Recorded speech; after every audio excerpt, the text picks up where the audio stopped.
Hello and welcome to the fourth edition of the QA show. I am joined today by Canuck Soldier and Jack the Narrator. We are here to answer your questions related to Civilization 6, the mods we're using, and the CPL community.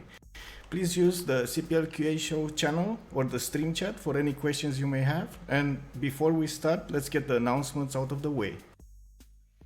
I would like to congratulate all of our 5,000 plus members that joined our Discord server. 1,300 of those have a rank role, 600 already have played games and have stats on our FFA leaderboard. Let's keep growing the multiplayer community, guys. Today's mod update, the Great Wall reverted to Gathering Storm base game. The Georgian Walls text fixed to say +3 instead of the +4. And the Great General exploit is fixed as far as I know right now. We do have some 2v2 tournament highlights, but I would like to go over those a bit later. In the meantime, let's talk with Jack about the new better Spectator mod that he managed to put out. It's still in a beta version, but I've seen some great things about it, and we already see it used in the tournament from CVFR. Hello, Jack. Hi, Michael.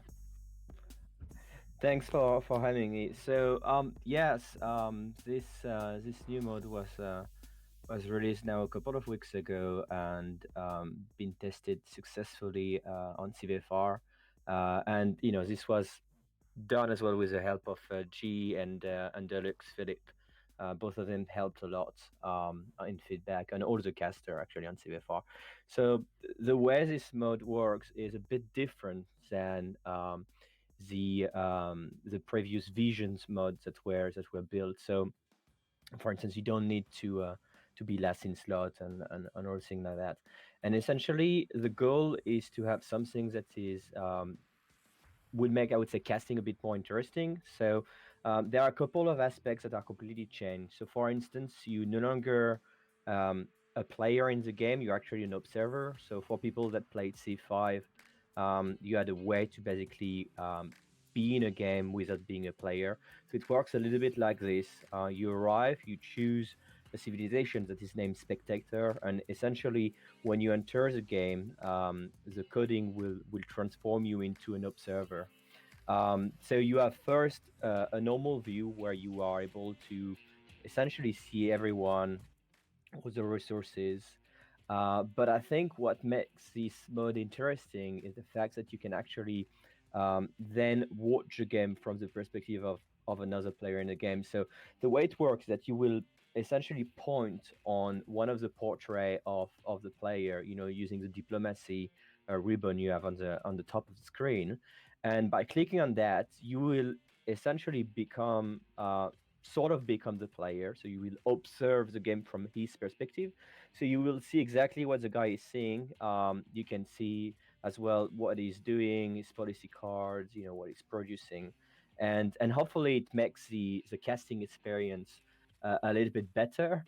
And at least from my perspective, I'm not so good at Civ, and I really enjoy watching the games as well because it shows me what the player are doing, and I try to understand the strategy a bit better using that. You get more inside information, let's say, into their movements, their strategy.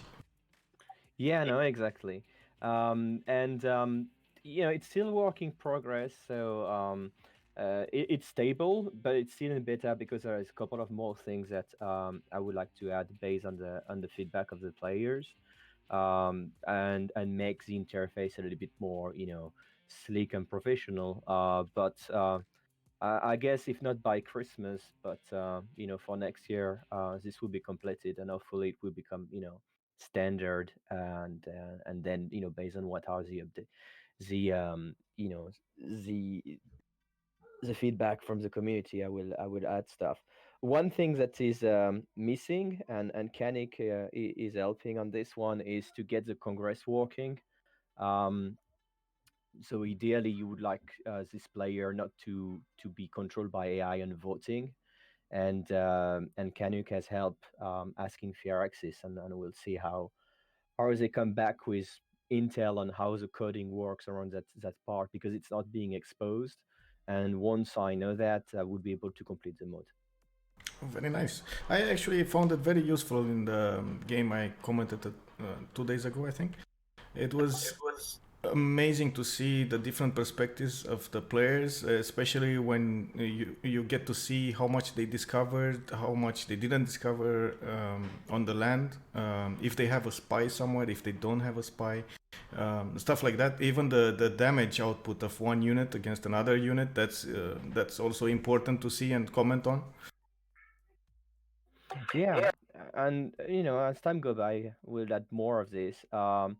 One thing that I would like to, and if people have some feedback on that, it would be great. But one thing I would like to add is a couple of notifications that helps when there is a specific event happening on the map, because I realize that, for instance, when you have FFA or large teamers like 4v4. Um, caster might be a Civ Pro, but the screen is so big. There's so many things happening at the same time. It would be nice to actually have a couple of notifications that tells you, hey, this guy has lost a settler because it's been stolen by this horse rider or whatever. So that the part I would be as well adding, and if people have feedback on that and suggestions, they can send it, and we'll see how we can implement that. That would be actually great to get a notification of something weird like that happening, or like a scout being leveled up to level 4 or stuff like that.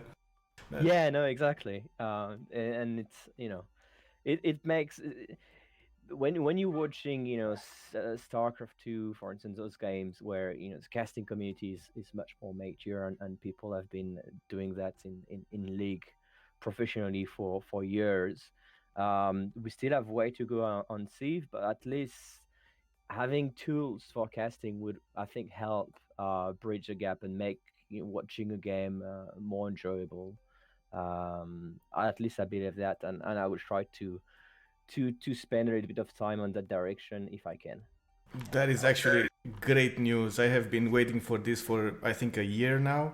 If you like put them in comparison, this is like the beginning, the baby steps we're making towards a more video friendly game, let's say, especially on commenting. When you watch the StarCraft games, you get to see the graphs, you get to see the outputs outlined on a timeline, so it's much more comprehensive in total. But at the same time, I think Civilization 6, with its graphics right now and the effects it has, especially if you play it in slow mode, like not the fast moves and fast attacks of the units, but with the normal ones, you get those quite nice animations they made for the units, right? The catapult Mm. attacks, the archer attacks, even the knights going into bumping into other units, the tanks. A lot of the units are much more fun to watch in slow motion. But I do understand the players do not have time in those moments to experience those kinds of animations. But for the viewers, it's something more to watch. It, Yeah, I fully agree. It makes the experience more, I would say public friendly. It's true you don't want to have the slow unit. I learned that when I started to play multiplayer. Most people disable it because they want to have first move and everything. If you start playing with that, well, yeah. you won't have them. Yes, exactly, exactly. So So yeah, it's great to have this mod jack, and I mean, we've been trying various versions of this for like almost 2 years now, and a lot of those versions had negative effects, like removing first meets of city states and and other negative effects. But this is a huge leap forward. I think the whole community will thank you in the end for this. does it work with barbs on? Because that's another negative feature that was happening. Yes, it does.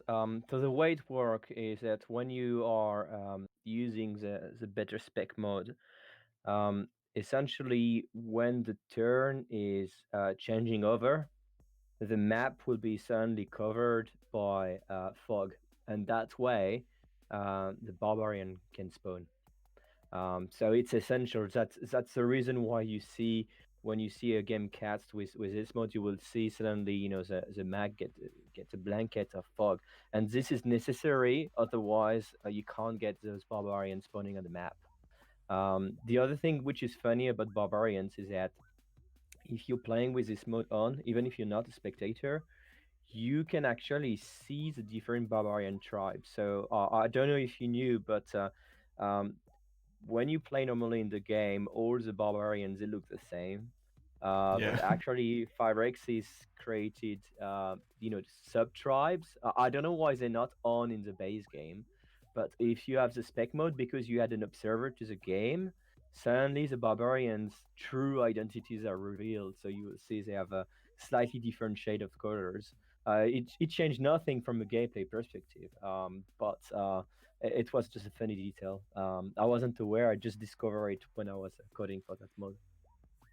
That's actually very interesting. I didn't know they did that. Not sure exactly why, but maybe it's like the same with the naming of units. They always can be named randomly, you know?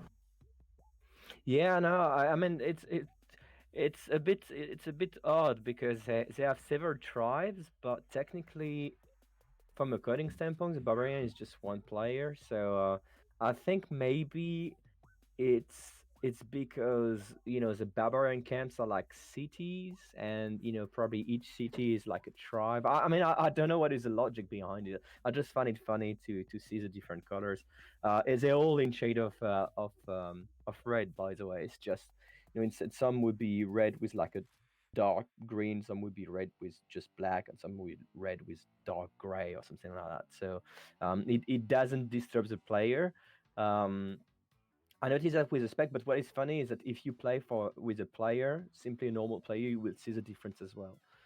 Simply because the spec mode is introducing that observer code, and it changes some aspects of the way things are being displayed. But I mean that's just a detail. Again, won't change your player experience. It's just a funny fact, really. And I would like to mention that it also opens up the door to spectating the AIs playing against each other. And that's another interesting way that you can watch the game. I'm not sure if it like moves the point of view towards major events, but I guess you have to do that, right? Yeah, so that's something that I could have done, but I avoided that, and the reason is because if you do play as an observer, when there's a game full of AI, the game is gonna go super fast unless you start going into modern area where there are so many units. The AI actually takes time. It's just because the stronger your CPU, the quicker the turns are gonna blaze through. So you really need to have like slow movement in order to see stuff, because it's obviously the AI is going to play against itself, so and therefore it's going to play very fast. But it's very reminiscent to those battle royale type of game you had with C4 and C5s, where people were just running games with like 15 AI on a map. And I have to confess that some when I was coding, I was like almost gazing and just watching the games the AI was playing without paying attention, and stopping and trying to understand what they were doing. Um, they obviously play very differently to the normal players, but it's funny to watch. Yes, Yes, so you of can course. play Spectator as a single player. It does work. Yes. Maybe the AI will teach us some new strategies here. You never know. You never know. Yes. Teach us how to cheat. Yeah. Yeah. Going back on the subject of the Russia and Canada nerf, can you tell us a bit about that and the reasoning? Yes. So there are several things. So first, the new BBS is just been pushed right before the Q&A. It was a beta during the whole day, and no one reported any problems. So it's been pushed into the as a main version. So you will see it. If you don't, you need to sub or just close your civilization and check you re-download the mode. But it should happen automatically. So what happened is that a few players, I mean, not a few players, a lot of players have been very happy with, Russia and Canada in with the new BBS, but a little bit too much. So, I think it was not the last race, but the one before. We did at the time a little, nerf to first take into account, the bonus that Canada is getting with BBG, and the one Russia getting the base game with its tray, and therefore we included that in BBS. But seems it's not enough. I.e., when Russia and Canada are spawning on full tundra, they are quite strong, and since everyone is banning them, we felt it was the right thing to nerve them a little bit. And the way it happened at BBS level is through two different avenues. So the first thing is, um, in in the base BBS, you had more tundra than in the base game. Okay, and this is because BBS was removing a lot of snow, and therefore, obviously, you had a lot more tundra. So what we did in this release today is that we reduce the tundra a little bit. So we're not gonna go back to the original game where you have a lot of snow, but you're gonna have a little bit of snow. So essentially, the tundra is shift a little bit upward or downward depending on where you stand on the map, and it will be a little bit less wide than it used to be. This makes some sense because you have to realize that because of Culture Victory being what it is, at least on CPL, a lot of people could complain about it, saying it's too strong. I mean, I've heard that. Maybe they are just rumors, but I've seen that, from time to time being flaring on the feedback channels. But and therefore, if you just Canada, and you have a gigantic tundra, you can just sim your way to victory quite easily. And so reducing the tundra is making it, I would say, less strong. I.e., Canada will be able to expand and have several cities on tundra. It depends on the map seed, obviously, but typically we'll have room for several cities in its tundra. But we'll have to make choices, either going into snow or going into plain or graceland to expand. So that's one thing. The second thing is regarding the way BBS is balancing food for Russia and Canada when they are on tundra. So, like I'd say, in the base game, in the original BBS, the first release of this new version, trays of both Canada and Russia were not there, and therefore they were receiving a lot of bonuses, far too much for their good. So this has been fixed, but now we enter into nerf territory, i.e., the game will look at the base food production of Russia and Canada, and will essentially assign a little bit more and then proceed to the comparison. So I will give you an example so that it's very clear. Um, Currently, at the moment, and it's still true post the update, Canada and Russia, when they do spawn on Tundra, would be almost 90% of the time the sieve with the lowest number of food in their empire. And this is just because they are spawning on tundra, so they just get one food, right? So you have seven hexes, I mean, six hexes plus the one you start on. So you will basically start with six food. And um, the way BBS works is it looks at the average of food level for every single cities, and then if you're too low, it's going to bump you upward. So um, Russia and Canada were consistently receiving bump, and the way the bumps are working is that you get bonus food of adding food. So the way it works, practically speaking, is that the algorithm is looking at your spawn. It say, well, you need to have, let's say, 5 rounds of bonus food to bring you back to average, and it's going to look at all the types you have, and in the case of Canada, it's going to basically add sheeps. It's going to add salt whenever it's possible to increase, and by simply introducing this nerf, saying that Canada is a 6, but effectively it's not going to be a 6. It's going to be, for instance, a 9 because we had 0.5 food for each 200 tile. Then it means it's going to receive less bonus round, and this is going to lead to Russia and Canada having, from a food perspective, a situation which is a little bit less comfortable than the other sieves. And therefore, when you sim, you will have to make choices. So you probably have to use the right pantheon. You will have to make some decision and make those sieves a little bit less easy to play.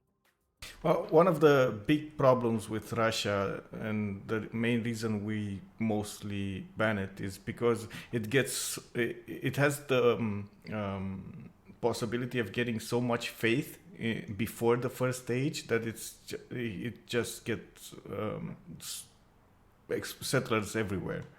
So let's say you go into the first stage with 400 or 500 faith, just because of the Tundra Pantheon and a few holy sites, Lavras, that you already get to build very fast. Mm. Well, on this, I'm not gonna be the one able to answer you directly. Codenote will be the right person, but it's something which is on better balance game, so BBG side. Um, Yes, of course, but Technically, to indirectly, the BBS would nerf that a little bit because the Tundra would be less expensive, so Russia would have less places to put its lava. The other thing is that because Tundra is less present on the map, you are not guaranteed to. I mean, it was always true. You were never guaranteed to spawn on Tundra, but obviously that probability now is a little bit higher because simply the area is a little bit lesser. So we're going into that direction. I guess, my personal opinion is that when I play Rush, I'm very happy to build lava everywhere. So when I play it, I don't want it to be nerfed, but when I don't play it, I would like it to be nerfed. yeah, But exactly. but that's what I call a bias point of view, right? And again, I'm not that competent at the game. I don't play it often. I spend more time with my civilization open to code on the sides than actually playing the game, which is a bit odd. But to this point, it's a decision that the committee needs to make. If people really think that Russia is still too strong after the snare from BBS side, then maybe it could be considered to be looked from a BBG side. But again, that would not be my decision, and that's only if there is a lot of pressure for it. So first, let's see how it goes with this update, and then we'll see. Yeah, I totally agree. I'm actually curious to see myself what will happen in the FFAs and in teamers. It's usually banned in teamers mostly, but yeah. And I started to catch bans in FFAs as well. To mention the other, uh, I would say, contentious sieve, Mali.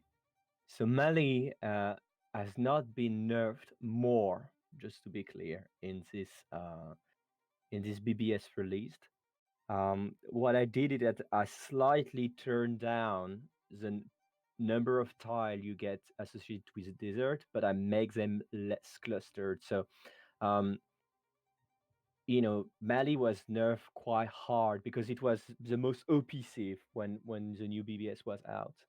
And it was nerfed quite hard, I think 2 releases ago, and then people were no longer banning them or banning them less. But effectively, the problem you had is that you had desert tiles on the map, but contrarily to Russia and Canada, where you essentially have large band of terrain being tundra on the top and lower part of the map, when it comes to desert, they are more scattered. And because we dialed down desert quite a bit, from the original game, you could be in a case where you spawn as many in just like 3 desert tiles or 4 desert tiles. And then you had another 3 or 4 desert tiles that were like quite far away. So your empire would not benefit from that. So this has been changed. Again, it's not a massive change. And we're talking about the 3% variation in numbers. So it's very tiny.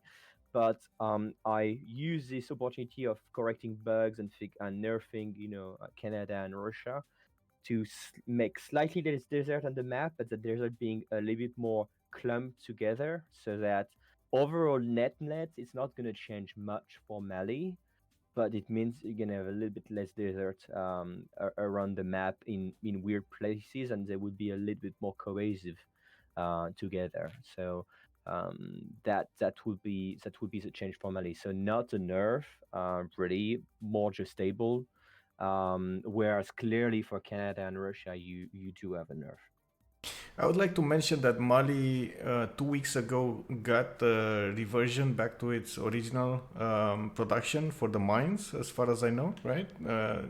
There's no more plus production, like normal production for its mines, but it did get extra gold again. Yeah, I think that.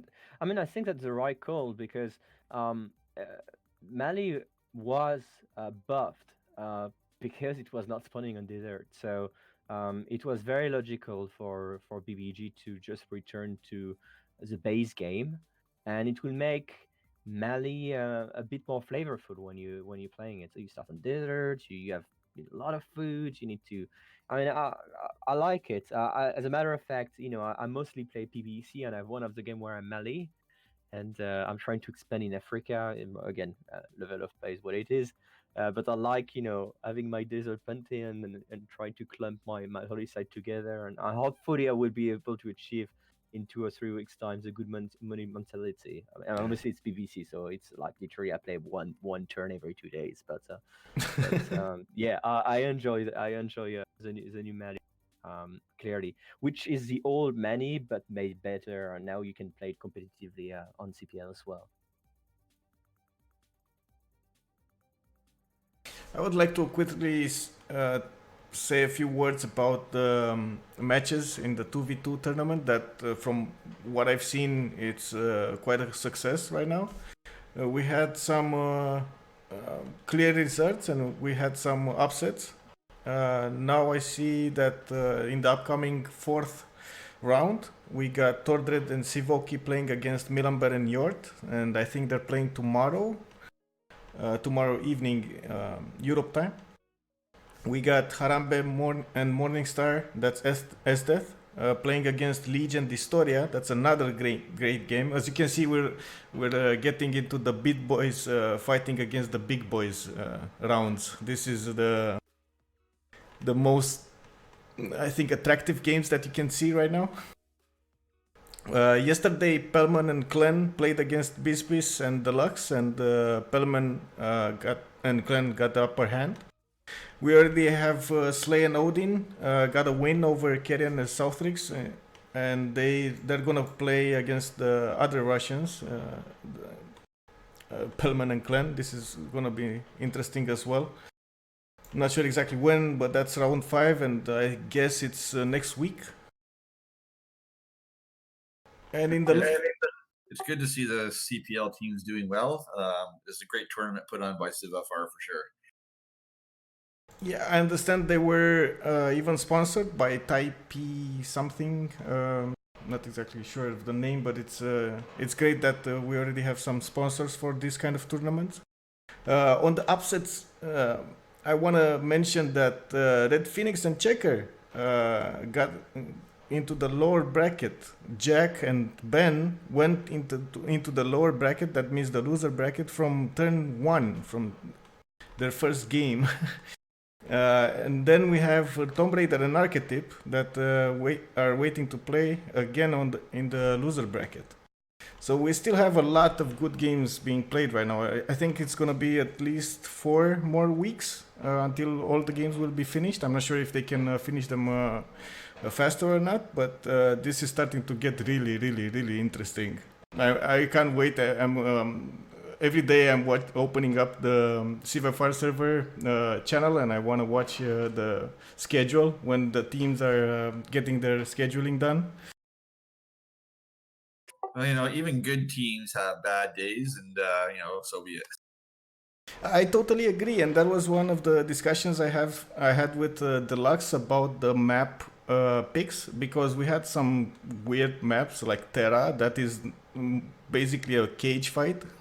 You spawn on one continent with four players, and on the other continent usually the city states spawn. So basically you get to place 3 cities and then you go murder each other on the map. It's very straightforward. But again, you can see some upsets. Someone picking Maori because it wasn't banned. bear in mind that there are only 6 bans, so you can only ban so many civs, right? Some overpowered civs will get through. Yeah, for sure. From what I understand, they were thinking about organizing a 4v4 tournament that's going to be in next year. I'm not sure about the details, but it's great to know that there are upcoming tournaments as well. From what I know, we should be organizing one as well. I know it was in the works at some point. I'm not sure exactly on the date, but it was something January, February. So stay tuned, guys. We're going to have some tournament and great matches here. Yeah, I think Von Julio's got a tournament planned for February, and then the next Clan Championship Cup in June. So there'll be stuff happening. Oh, that's very nice, very nice. Let's maybe talk about a bit about the deity immortal issue. That well, it's not actually an issue, but the results we had with the new glyco system. Because of the glyco system we implemented, it's now extremely hard. Only the top of the top players, the cream of the cream, are actually gonna get to the deity spot, and they're not gonna keep it for long if they start slacking. So whenever you see a deity ranked player in CPL, you gotta know that that guy has put some effort into his gameplay, into the last matches. That's not luck over there. No, for sure. And you know, when we implemented Glico 2, it's always hard to tell where the bell curve is going to settle out on in terms of how skills assigned and the overall skill level. So it's turned out that deity is pretty hard to get. Whether we'll look at what points level we should shift the the levels a bit. I don't know. That's something we can discuss. But right now, yeah, getting above 2100 is pretty freaking hard and hard to stay there. Now maybe that's the way it should be. I I tend to go into that as well. I tend to agree with that. At the same time, this was the reasoning for making it that hard to get there and not keep it so long if you start slacking? Yeah, when we went from Elo to Glico, we really didn't adjust the skill category values at all because we were waiting to see how the whole bell curve of skill worked out. But Glico is a lot better than Elo at zoning in on your true skill based on your win loss, the games played and the wins and losses you have against various players. So when you start getting down, like I don't know how many people have noticed the ratings deviation value that every player has. Well, the lower that number is, especially for the people that are under 50, means the system is really sure about your skill. So to break out of your skill requires either you get a lot better to prove to Glico that you're better, or the reverse works. You get a lot worse and you move down. So when your RD is really low, you win or lose. Yeah, you win or lose 10 to 15 points. So you can get up to 1600. The system's pretty sure. So you have a couple bad games. You're not going to lose a whole bunch having a couple bad games until you have 3 or 4 of them, and then the system starts to reevaluate your RD and it goes up. So one of the things people probably notice is that they really have a hard time breaking out of their skill slot that they're in. Well, that's because Glico is actually pretty accurate, and if you want to break out of your skill slot, you actually have to get better and beat better players, and that is. You can say that some people. Glico is just very accurate when you play a lot of games. Whether you enjoy the fact that you can't get better, like I'm a 1400 player, I'm not that good, and basically Glico has pigeonholed me where I belong. At the same time, we do have that category of players that just like to play casually, so they won't mind that much that they're stuck in the 1600 range or the 1500 range. But I do think it rewards the players that put some extra effort into their gameplay and they get to that deity spot. That's really hard to get right now. Yeah, you can climb up. You just have to play good players and beat them. And of course, it's not so easy to do. You got to beat the SDS the checkers, etc.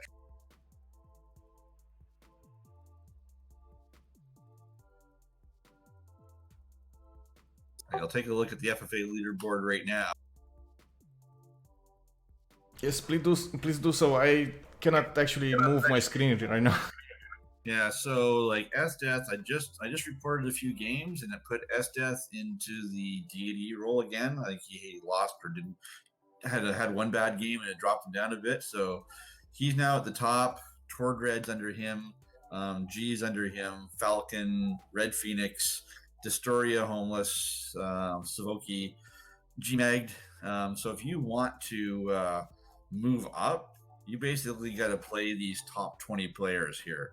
Task Force Fish, Solo Rank, Harambe, Kolenko, Averia, and you can see that there are players that have like a high skill, but they've played like 4 games. Okay, so they won their first 4 games and it moved them up. They can't stay at that rank, so because they aren't actually that good. So once they lose a game, the reverse happens. Because if you have a high RD, like let's say Kimon, he won 1 game. He's at 93.50, but he's got an RD of 133. That will allow him to lose a tremendous amount of points when he loses. Because obviously he can't maintain that skill. But a guy like Task Force Fish with an RD of 43 and a skill of 1909, the system is pretty freaking sure, because of that low RD, that he's a 1900 player. Can he move up? Sure. But he's got to beat regularly guys like Savoki and Homeless and Red Phoenix and S-Death. Not so easy to do, even when. Yeah, especially with the randomness of the map generation and the draft system that we have right now. You don't get to play every game your favorite civ. You get to play what the drafts gives you and maybe what you trade with other players, if you can do that. So there's always to take that into account. We do have that type. Yeah, the game randomness happens, but if you play a lot of games, like I'll go back to Task Force Fish. He's got 24 games under his belt. So over time, those game factors would even out. One game you get screwed by the map, and the next game you get the God start, right? So over time, those things, the game factors should even out. For the people with only a half dozen games, their statistics aren't really accurate because there's not enough games to even those out. But say, a guy like Kolenko with 31 games, or Harambe, he's got almost 70 games under Kliko. Considering that it takes a Civ game 6 to 8 hours to complete, these guys are addicted, I guess. S-Death with almost 90 games played, top of the league. So plays a lot, really good, deserves where he's at. I totally agree. At the same time, even if, let's say, the game takes 6 or 7 hours, I've seen players that spend those 7 hours in, let's say, Dota 2 games. They have 10 games a day. That's an amazing amount of time put into a game. But if they like it so much, why not? Yeah. I mean, you enjoy it, but it's just a statement when you have a guy like, some of these guys with 40 to 70 games, knowing that each game is 6+ hours. Yeah, I totally agree. We did manage to trim down the timer, the time for each game, actually. And that's one of the reasons I really like the 2v2 format from CVFR, because usually the games don't take longer than 3 to 4 hours. They usually stop at around 2.5 hour point mark. That's when one of the teams will get an upper hand on the others, and they will decide to CC. For sure, team games definitely do CC sooner. Yeah, putting that into perspective, the average FFA game is 5 hours right now on our server, 4 to 5 hours, right? It's turn 82. 4 to 5 hours on average, yeah, I would say so. Yeah, and then we have the 6v6 teamers that are usually 3 to 6 hours. That's if they go to a victory screen.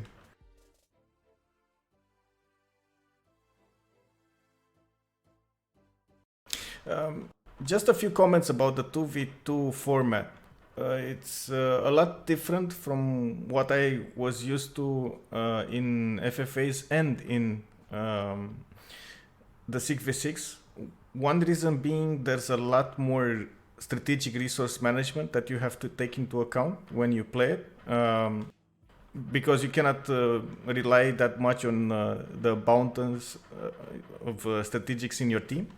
The other fact is the map generations, because we have in every round you have different map starts. We had to play like fractal maps, terra maps. I guess we're gonna play Archipelago at some point. I don't have the draft screen right now, but I'm guessing that was picked at some way. So we get to see in the tournament most of the good civs being played, even if they are like, let's say, land based or naval based or uh, one in between like Maui. So there's a question in chat here. Actually, I don't know if one of you two can field this a bit. So basically, Ghost is asking, when you don't have mountains around, how do you replace the science that you would get from that? How do you create science when you don't have mountain adjacency bonuses? Well, one easy fix to that, but quote unquote easy fix to that, is getting the adjacencies from other districts. Let's say using your government plaza coupled with theater squares or commercials to get at least a +2 for your science district. You won't get that plus free unless you have like reefs or stuff like, or more than 4 districts around that, but you could get the +2 at least. Still, that works. You can use the city states to accumulate more science per building. That's more science per library or university or research labs at the end. So that's another factor that you can use. You can balance it out with holy sites even. Using the spread cross, I'm not sure exactly the name, but it's a belief that gives you science from other from citizens that were converted to your religion from other civilizations. There's a direct +2 bonus to from buildings if you select the watts belief. That's the building. So there are multiple ways you can go around that. Even research alliances could actually use help you in that. Using the card for +1. Well, if you have that's only useful if you actually have like a lot of trade routes, 10 or more trade routes, or you're in a real pickle. If you want to use the +1, what is it? Culture and a science trade route card. I hope that answers your question. Actually, a fun fact. I actually looked at the mountain in BBS whether or not we wanted to balance, the start location using mountains, and checking with players that were much better than I am. They told me mountains are overrated. Anyway, you shouldn't be rushing your campus in your first city if you don't do settler first. And I think they have a point. Mountains are important for mid game. At least that's how I feel about it. But like you just said, Michael, there is so many other sources you can use. Um, I don't think starting on a cap with the mountain means you would have a horrible, a horrible game. And then again, we're talking about the first. The question is about when your spawn right doesn't don't get a mountain spawn, but most likely you will find mountains elsewhere. I know some maps are not some map algorithm are not very mountain friendly. Even if you do new age on archipelagos, for instance, the probability of getting mountains are lower because you can't get the big mountain ridges you will get on like on a Pangea or on continent map. But then you will get you get rainforest, you will get reefs, you will get a lot of other way to get your science. And if again you're capped doesn't get that mountain and has no reef and has no, geothermal fissure and so on, well, you can try to put a city elsewhere, because most likely you get somewhere, um, I would say, relatively average for your second or your third. I agree. The reefs actually helped a lot, the naval civs, because they were the ones that were, let's say, lacking the science districts. If they didn't spawn near mountains, it was kind of hard for them to go into the third age with much science, because the first two ages, okay, you can rely on the harbors and the commercials to get you the science from free inquiry if you get the golden ages. But after that, they had like a steep fall in their science output. Usually, it was like at least half of their science output was deleted when they switched the age. And I believe that actually made them a viable choice for a long-term games as well.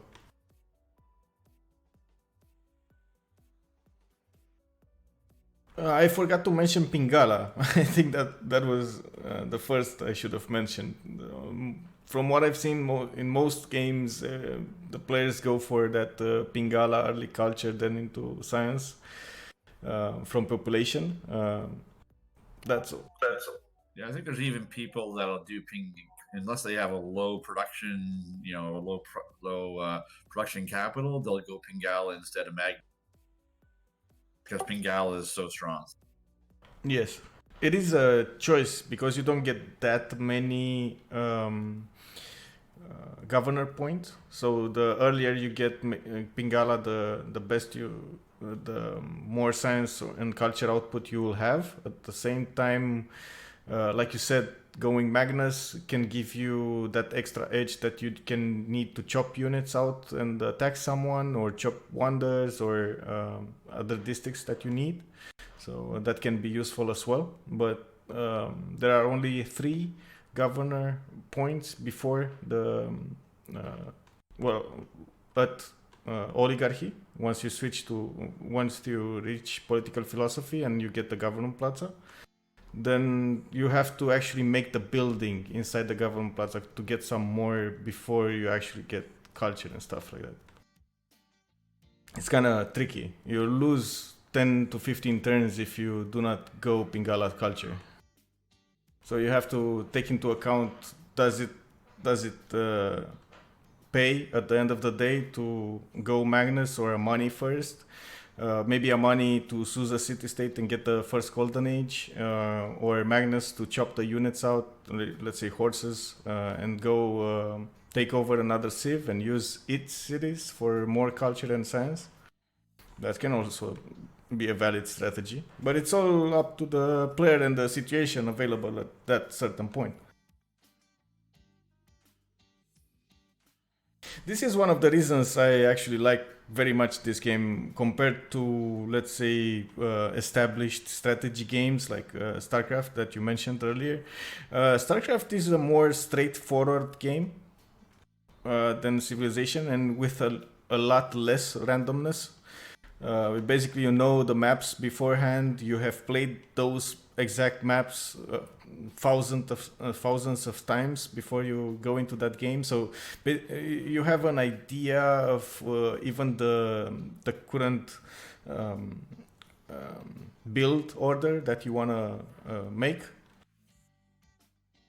Even the movements of the troops, or where to stay hidden or where to not be hidden. So that's not happening in Civilization. Here in Civilization, you have to adapt to each situation differently. It's different mountains, different sea levels, different choke points, different luxury resources that you can use. Let's say it's a lot different if you spawn on the continent with incense, and a lot different when you spawn with cocoa or spices in your cap. Each little detail can make or break your game, but at the end of the day, you have the means to adapt to most situations that are given. Well, we actually made it like that. I would like to say we, as in the CPL community, made it like that with the mods, because in the if you play the base game, it's you don't have the exact tools to adapt to every situation. It's not that balanced.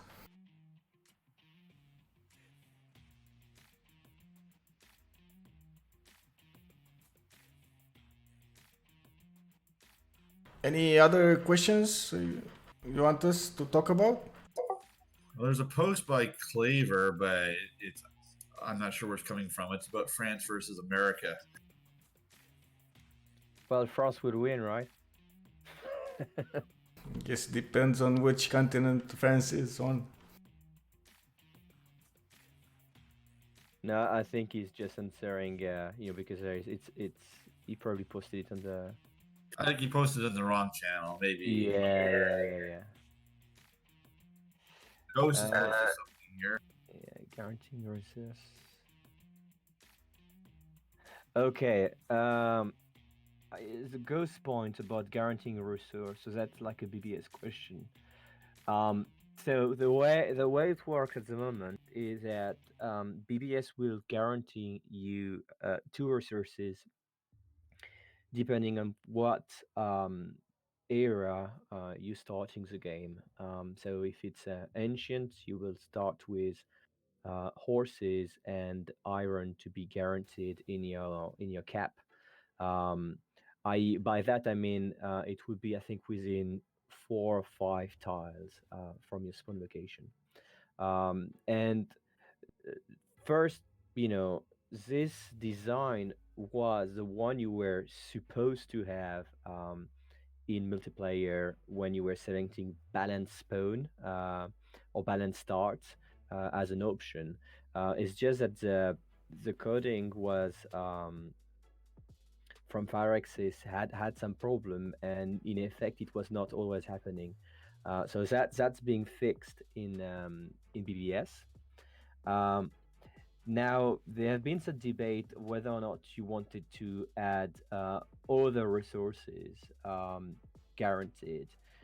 And on this, I'm a little bit on the fence in the sense that I think that the purpose of BBG or BBS are to make the game more balanced without changing the original design. And that's what we all try to do with our code, when we actually modding stuff. We try to make it in such a way that it's true to the original. That's why, for instance, in Mali we roll back. That's why China we rolling back stuff, just to make sure we are closer to the game as we improve the modes in such a way that allow us to come back to the original. We will obviously embrace that. Now, I think Tomb suggested to have a new mode that will give essentially all strategic resources on the cap. Um, and I mean, we discussed about that. I think it was about a month ago. And we'll see after the spec mode whether or not we can implement that as an option. Why not? But starting to guarantee oil or niter, I think will go against what is safe, which is you have to expand, and you expand early in order to ensure you can secure those resources. And it's about strategy. Your build order should not be, if you put all your eggs in one basket because you're counting on that oil or you're counting on that niter, then you might end up being spanked. Um, so again, guaranteeing resources, I don't think that's true to a 4x game. It would make sense in a wine city challenge type of game, but so not planned for the time being. And unless obviously if you start Renaissance, then you will be guaranteed to get your niter. And we know players here don't like era starts because they very much like to micromanage their way through the eras, right? Yeah, I mean myself, I very rarely played after Ancient, and this is why one of the bugs that was corrected that I haven't caught before was the fact that if you do start with one and more than one settler, you had mini lakes appearing near to your spawn because the game was trying to ensure that every settler has water resources, and so therefore this is fixed. But yeah, I understand that. I prefer to play from ancient, but it's just because for me civilization is about starting with your hoplite and just finishing with your aircraft carrier and nukes. That's why I play that game. I'm not going to disagree. Although arrow start can be, it can shorten the game. It can also jumpstart you into different strategies. But yeah, most people here are just like you. The one exception though, and I have to uh, make a small shout out for the PVC community, which is growing on CPL. And there are a few games at the moment that I do play with later stars. There is one very good Renaissance game and one very good information era game. And the reason why we did that is because first, it takes forever to play a PVC game. But then again, the quite few times I play here on CPL, um, people tend to CC quite early, and it's quite rare to finish with a game with giant death robots and nukes uh, to some extent, because usually you will get the culture victory or science victory much earlier than that. It's interesting for that, and I enjoy it for that reason. But yeah, besides those extremes, you will just get horses and iron for sure, and you should plan accordingly when you build your strategy. I agree. Micromanagement has actually brought every player here together. We do like our mini moves done, especially the ones that take a strategic mind to do. At the same time, we want the games shorter, I think. I think I'm speaking for most people here. I'm not sure exactly. Maybe we can do a poll about that, but I do feel we should get them around 3 hours or 4 hours maximum. Not sure exactly how. I know the dynamic turn timer is actually a pain for some players right now, because at some level of the game, at some turn of the game, it's just too few seconds to think about everything you want to do and get that perfect strategy into play. I guess that's also dependent on how you want to play the game. If you want to sim more, if you want to sim while attacking, if you want to just attack and plan the moves out. But, I guess it's a matter of perspective. We gotta cut this short. It's only 2 minutes left until the end of the show. If you have any announcements to make, Kanak, Jack? I'll just reiterate what you said at the start. We have 5,000 Discord members. About 1,500 people with the rank tag and 600 that have played a game. So we're growing quite well. That was statistics from about a week ago. I think we're doing quite well, and it's thanks to all the players here. And I think we keep promoting ourselves. Community building is everyone's job, not just the staffs. Everyone here has a role to community build and make this place better. This is really the players' league, not us guys in purple.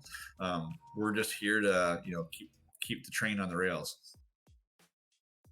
That is actually great stuff. I'm really excited. We're getting to a lot more members, games almost at every hour of the day, 24/7. We now have increased communication with the CVFR server, which I would also like to mention that is doing a great job keeping the French community alive.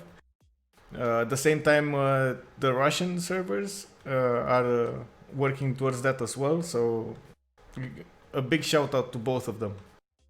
Thank you, Jack, for coming and explaining to us why the nerfs were made. Thank you very, very, very much for that great work you did on the Spectator mod. That's amazing work right there. And I'm looking forward to see a lot more good stuff from you, man. Thank you. Yes. Again, one announcement, guys. So CodeNote is rolling some new version of the exploits fixes. Some people were saying they could cause desync. I personally never seen that, but if this happen, send us your lula.log file, and if you don't know where to find it, you go into my documents, my games, civ6 logs, and the file will be there. Once you desync, you just go, you grab that file, and then you PM me or you send it on the BBG or the PBS feedback channel, and that way we'll be able to assist you or at least determine if it's caused by our modes or not. I mean, the base game is quite unstable, as we all know. But if you think it's due to this, just send the file. All right? I'll make sure to tell everyone that as well when I play the games and get some of these things. Thank you very much, guys, for coming, and let's close this out. See you next week. Thanks, everyone. Thank you. Bye. Bye.